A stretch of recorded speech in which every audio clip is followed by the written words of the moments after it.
इस वक्त मैं अरुणाचल प्रदेश के LAC पर हूँ, लाइन ऑफ एक्चुअल कंट्रोल पर।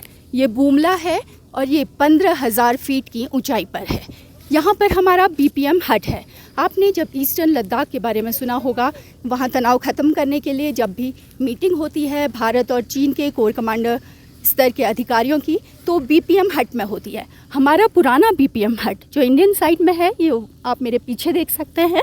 और अगर मैं आपको दिखाऊं तो जो आपको ब्लू रूफ दिख रही है वो चाइनीज़ BPM हट है। वो LAC के दूसरी तरफ है, वो चाइनीज़ का BPM हट है। और भारत ने एक नया BPM हट बनाया था। ये भारत की तरफ नया BPM हट है। BPM means border personal meeting हट। ईस्टर्न लद्दाख को लेकर अगर मैं आपको समझाऊं तो ईस्टर्न लद्दाख में जब भी आपने खबरें सुनी होंगी कि कोर कमांडर स्तर की मीटिंग हुई है, या तो भारत की तरफ चुशूल में या फिर चीन की तरफ मोल्डो में, तो चुशूल भारत की तरफ का BPM हट है और मोल्डो चीन की तरफ का BPM हट। पूरे LAC में इस तरीके के 5 BPM हट हैं जहां मीटिंग होती है।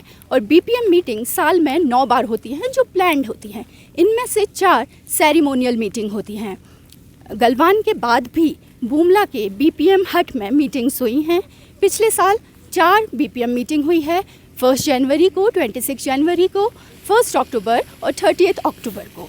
हालांकि फ्लैग मीटिंग इस साल 3 ही हुई हैं।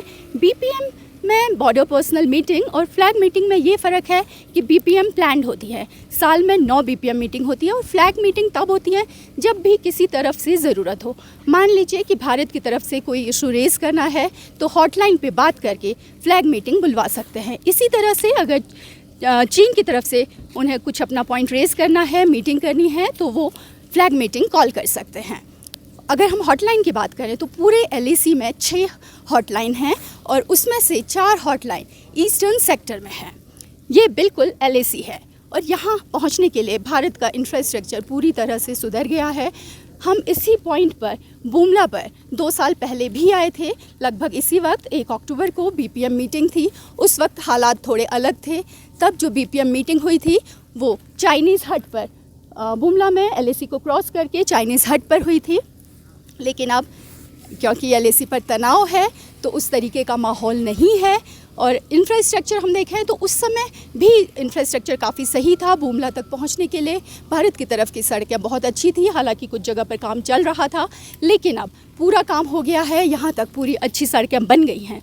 यहाँ सबसे बड़ी चुनौती मौसम होती है। अभी भी आप देख रहे हैं बारिश हो रही है, तो इस हाइट पर लगातार इंफ्रास्ट्रक्चर को मेंटेन करना पड़ता है। सड़कें एक बार बन गई तो वो लगातार, क्योंकि यहाँ लैंडस्लाइड होता है, मौसम बहुत ख़राब रहता है, बारिश होती है, तो मेंटेन करने की लगातार ज़रूरत होती है। हालांकि भारत ने इस पर बहुत तेज़ी से काम किया है, इंफ्रास्ट्रक्चर काफ़ी सुधरा है और अभी भी उस पर लगातार काम हो रहा है। पूनम पांडे, LAC से।